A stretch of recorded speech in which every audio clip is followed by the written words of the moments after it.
Alguma vez já bateu aquela curiosidade sobre a origem de tudo? E não digo só do universo, não. Digo da própria realidade.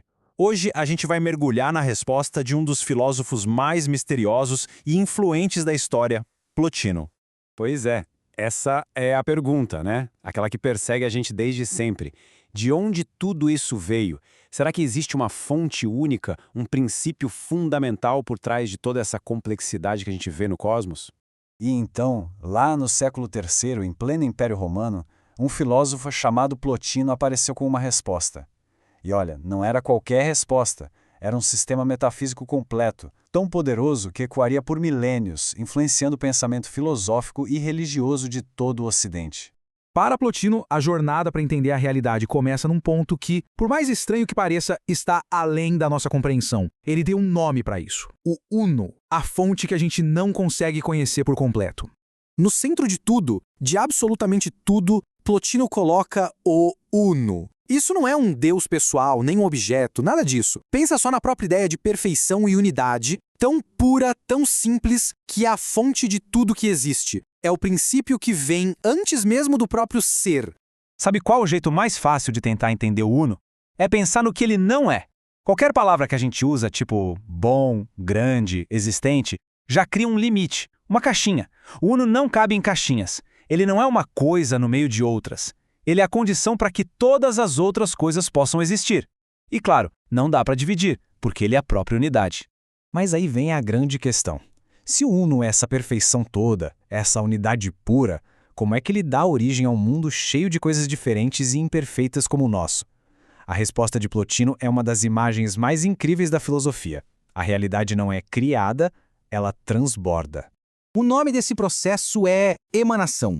Imagina o Uno como um sol tão, mas tão cheio de energia que ele simplesmente não consegue se conter. Ele não decide criar o mundo. A perfeição dele é tanta que ela simplesmente irradia para fora, sabe? E vai formando camadas. Cada camada, ao se afastar um pouquinho da fonte, vai se tornando um pouco menos perfeita, um pouco menos unificada. A primeira camada que emana do Uno é o que ele chama de intelecto, ou nous.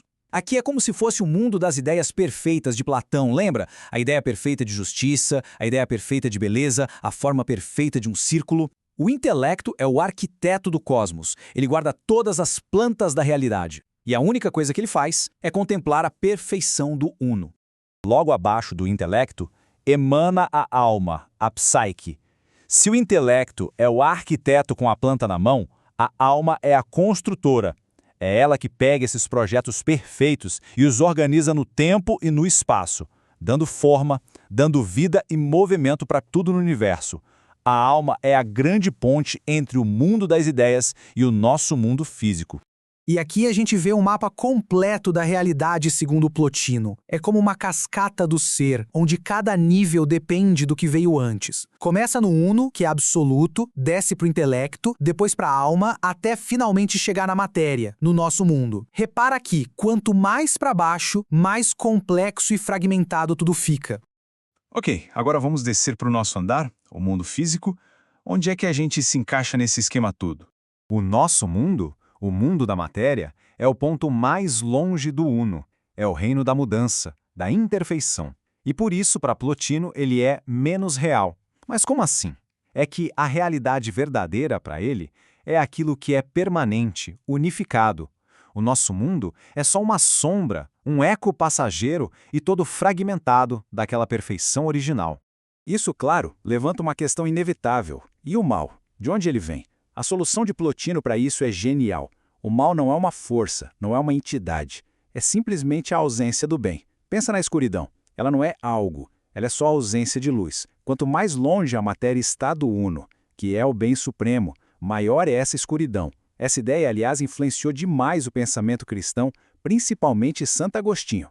Mas esse mapa da realidade de Plotino não é só para a gente olhar e achar interessante. Ele também é um chamado. Se a gente emanou dessa fonte, então o nosso propósito mais profundo é encontrar o caminho de volta para casa. E aqui está o coração da ética de Plotino. A ideia é que a alma humana está meio que exilada aqui no mundo material. O nosso verdadeiro objetivo de vida não é acumular coisas, ter prazeres, mas sim começar uma jornada para dentro, subindo de volta essa escada da realidade, para se reunir com a fonte de onde a gente veio. E como se faz isso? Plotino desenha um caminho com 3 etapas. Primeiro, purificar a alma, viver uma vida virtuosa, se livrando dos apegos materiais. Segundo, elevar a mente com a filosofia, contemplando aquelas ideias perfeitas lá do intelecto. E, finalmente, o passo supremo, o êxtase místico. É um momento raro, sabe, fugaz, onde a lógica e a razão ficam para trás. O eu, a identidade individual, meio que se dissolve numa união direta e inesquecível com o Uno.